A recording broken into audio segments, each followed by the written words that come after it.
कोणत्या पुस्तकाच्या गोष्टी मी तुम्हाला सांगतेय? आणि श्यामची आई पुस्तक कोणी लिहिलं? साने गुरुजींनी. आता या पुस्तकातल्या शेवटाकडे आपण पोहोचलेलो आहे, बरोबर ना? आणि शेवटी आता श्यामच्या घरामध्ये गरिबी आलेली आहे.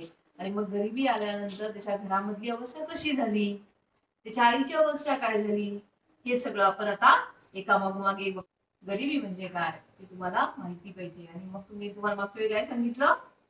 आपण काय करायचं? चांगला अभ्यास करायचा, खूप मोठं व्हायचं, आणि मग आपल्याला कोणाला पैसे मागावे लागणार नाही, कोणाचं कर्ज घ्यावं लागणार नाही, आणि आपल्यावर गरिबी येणार नाही, बरोबर ना? त्यासाठी आता चांगला अभ्यास करायचा. आता आजची जी गोष्ट आहे, कोण आहे?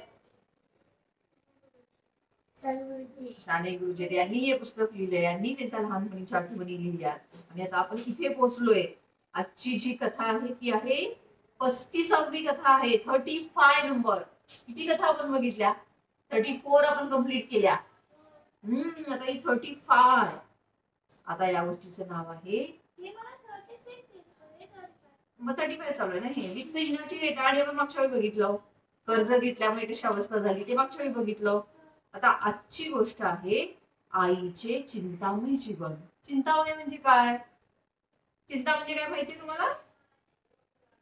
चिंतामय म्हणजे काय माहितीये? चिंता म्हणजे काय माहिती? चिंतामय म्हणजे काळजी वाटणं, खूप काळजी वाटणं, त्याला आपण चिंता म्हणतो, म्हणजे दुःखी असणं. मग श्यामची आई दुःखी झाली होती. ते जीवन तिचं कसं होतं ते या गोष्टीने सांगितलंय. श्याम शिकायला औंधला असतो. कुठे असतो शिकायला? औंधला. आणि औंध शिकायला असताना त्यांना तिथून सुद्धा उचलबांगडी करायची देवाची इच्छा असेल का काय माहिती नाही, तर ज्यावेळी श्याम औंध शिकायला होता त्यावेळी तिथे प्लेगची साथ आली. आता प्लेगची साथ म्हणजे काय? तर करोनाचा सगळ्यांनी अनुभव घेतला की नाही तुम्ही? सीतांशू, करोनामध्ये शाळा होती का? नाही. आणि करोनामध्ये काय होत होतं? लोक आजारी पडत होती, आणि लोक आजारी पडत होते, आणि मग बऱ्याच लोकांचा मृत्यू होत होता, बरोबर ना? आपण बातम्यामध्ये बघत होतो ना, मरण येत होतं त्यांना. बरीच लोक देवाच्या घरी जात होती की नाही? मग तो रोग आल्यामुळे, बरोबर? तसंच त्यावेळी म्हणजे 100-150 वर्षापूर्वी प्लेगची साथ आली होती. आता ही प्लेगची साथ आल्यानंतर काय झालं? तर श्यामची जी शाळा आहे त्या शाळेमध्ये सांगण्यात आलं की जी बाहेरगावची मुलं इथे शिकायला आहेत त्यांनी आपल्या आपल्या गावी जायला पाहिजे. आता करोनामध्ये बघा, या गावातून त्या गावात जायला येत होतं का? नाही, बंदी होती. मुंबई पुण्याची लोक इकडे येऊ शकत होती का? नाही, सगळी बंदी होती. आता येतात ना, पण ज्यावेळी करोना होतो, शाळा नव्हती, आपण सगळे घरात बसलो होतो, इतर वेळी येतात की. पण ज्यावेळी करोना आला त्यावेळी येऊ शकले होते का? नाही, आपण पण जाऊ नाही शकलो. मग त्यावेळी काय होतं, मग श्यामला तू सांगणार होतं शाळेतून की तू आता तुमच्या घरी जावा, कारण रोग आला भयानक. मग तुम्ही आई वडिलांजवळ राहिलेलं जास्त चांगलं ना, नाहीतर मग तुमची जबाबदारी कोण घेणार तुम्ही आजारी पडला तर? म्हणून बाहेरगावच्या मुलांना त्यांच्या त्यांच्या घरी जावं असं सांगण्यात आलं. मग श्यामचा एक यशवंत म्हणून भाऊ असतो. यशवंत म्हणून भाऊ, त्याचा अगोदरच मृत्यू झालेला असतो. त्यानंतर आणखी एक सदानंद म्हणून जो असतो तो पुण्याला असतो. तर त्याचा सुद्धा प्लेगचा रोग त्याला होतो आणि त्याचा सुद्धा मृत्यू होतो. जे त्यामुळे श्यामच्या आईला इतकं दुःख आलेलं असतं की काय सांगायलाच नको, एवढं चिंता दिला त्यासाठी. 2 मुलं गेली म्हणून. पूर्वीच्या काळी काय होतं माहितीये का? दवाखाने जास्त नव्हते. आता आपण काय करतो? आजारी पडलं की लगेच कुठे जातो? दवाखान्यात जातो, बरोबर ना? तसं त्या काळामध्ये दवाखाने नव्हते. खेडेगावामध्ये तर डॉक्टरच नसायचे, आणि त्याच्यामुळं आजारपण आलं की औषधं हिला मिळायची नाही, आणि मग त्यावेळी मृत्यूचं प्रमाण जास्त होतं. ओके, समजलं ना?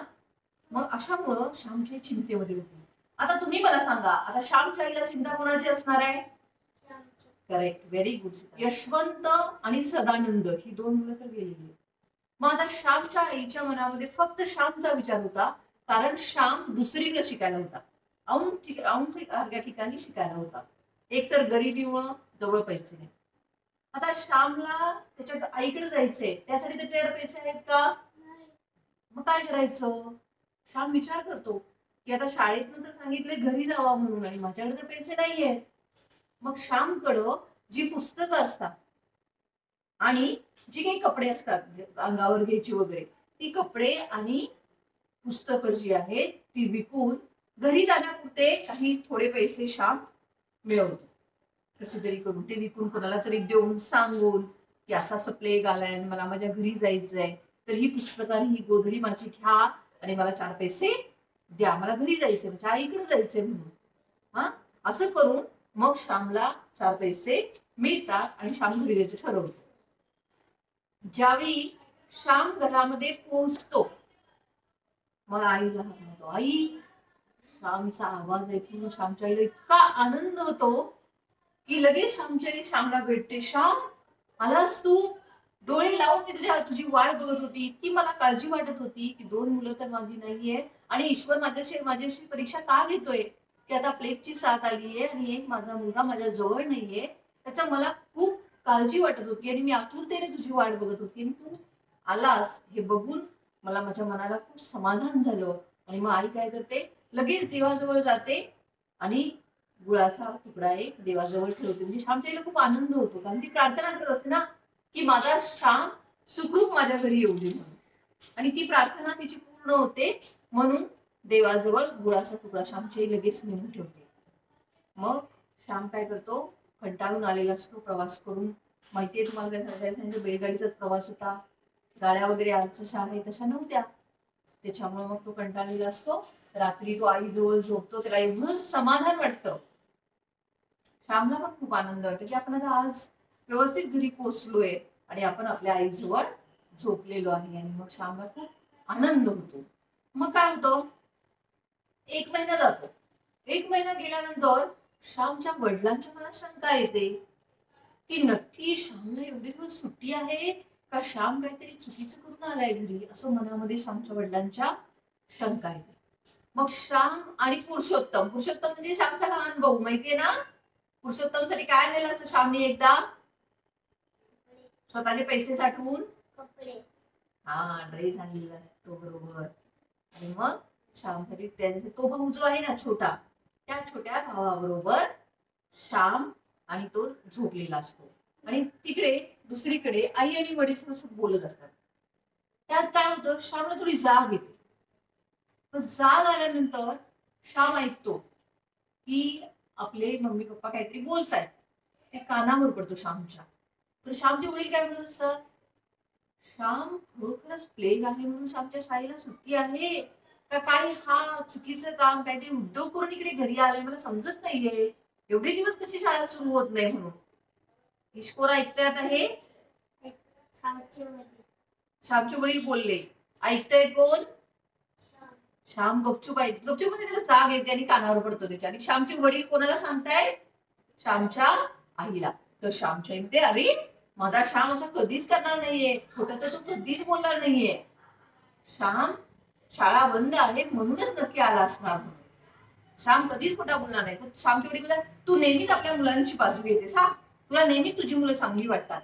त्यावेळी मी तुला सांगत होतो की श्यामला रेल्वेत नोकरी लावून टाकूया, तर त्यावेळी तू ऐकलं नाहीस आणि शिकायला पाठवलं त्याला. त्यापेक्षा जर नोकरी लावली असती तर कुठलंच टेन्शन नसतं झालं आपल्याला, असं श्यामचे वडील म्हणतात. श्यामचे म्हणते, श्याम असा कधीच करणार नाही. श्याम चांगला अभ्यास करणार, खूप मोठं होणार, स्वतःच्या पायावर उभं राहणार. असं फुकटचं खायला त्याला कधीच आवडणार नाही. खायला कार आणि भुईला भार तो कधीच होणार नाहीये, मी सांगते तुम्हाला.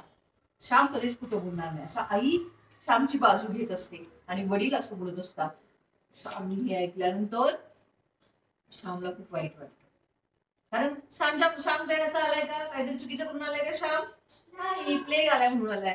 मग श्याम काय करतो, श्यामला राहवत नाही की वडील आपल्याबद्दल असं बोलतायत ना. मग श्याम पांघरून काढतो आणि म्हणतो, भाऊ, मी मुद्दामून तुम्ही काय बोलताय ते ऐकत नव्हतो, पण मला जाग आली आणि तुम्ही जे काही बोलताय ते सगळं माझ्या कानावर पडलं. मी ऐकलं ते तुम्ही काय माझ्याबद्दल बोलताय. मी तुम्हाला खरंच सांगतो की आमच्या शाळेला सुट्टी दिलीये आणि बाहेरगावच्या लोकांना जावा म्हणून सांगितलं म्हणून मी आलो, नाहीतर मी कधीच आलो नसतो. येण्या इतके पैसे पण माझ्याकडे नव्हते, म्हणून मी आलोय. आणि शाळा सुरू झाली तर मी नक्कीच शाळा सुरू झाली असती तर मी गेलो असतो, पण अजून शाळा सुरू झालेली नाहीये प्लेगमुळं, म्हणून मी इथे राहिलेलो आहे. पण तुम्ही असं बोलला आहात त्यामुळे माझ्या मनाला वाईट वाटलं आणि मी उद्याच्या उद्या निघून जाणार आहे. मी आता इथे थांबणार नाही. तुम्ही माझ्याविषयी असं बोलला म्हणजे तुमचा माझ्यावर विश्वास नाहीये, मग मी इथे कशाला राहू? मी उद्याच्या उद्या निघून जातो असं बोलतो श्याम वडिलांना. कारण श्यामला वाईट वाटतं वडील तसं बोलल्यानंतर. मग श्यामचे तरी श्याम असं वडिलांवर रागवू नकोस. अरे प्लेगची साथ आहे ती कमी होऊ दे. ती प्लेगची साथ कमी झाली ना की मग तू बिंदास तुझ्या शाळेकडे शाळेमध्ये जा, म्हणून थोडे दिवस थांब, घरी राहा, असं रागानं पटकन निघून जाऊ नकोस श्यामची आई म्हणते. आणि श्यामच्या आईच्या डोळ्यातून पाणी. मग श्यामची आई काय म्हणते, एका बाजूला तुझे वडील, दुसऱ्या बाजूला तुझा हा हट्टी स्वभाव. मी काय बोलणार आता?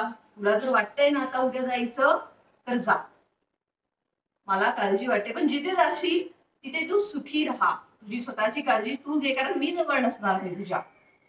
असं म्हणून मग श्यामची आई काय करते, श्यामला गावाला जायला परवानगी देते, म्हणजे औंधला जायला. श्यामला राग आलेला असतो की नाही. आणि मग त्यावेळी आईने संमती दिल्यानंतर श्याम तयारीला लागतो. ज्यावेळी श्यामची आई म्हणते बरं तू ठीक आहे जा, जिकडे जाशील तिकडे सुखी राहा म्हणून, मग श्याम जाण्याच्या तयारीला लागतो. आणि श्यामची आई जी आहे ना ती स्वतःची इच्छा कधीच लागत नसते. आता श्याम म्हटला ना की जायचंय तर श्यामची आई म्हणते जा म्हणून. दुसरी आई असते काय म्हटली असेल, नाही अजिबात जायचं नाही, माझ्या जवळच राहा, कळत नाही का तुला प्लेगची साथ आहे, मी काय तुझ्या चांगल्यासाठी सांगते ना, असं बोलायची नाही बाकी आई. पण श्यामची आई तशी नव्हती.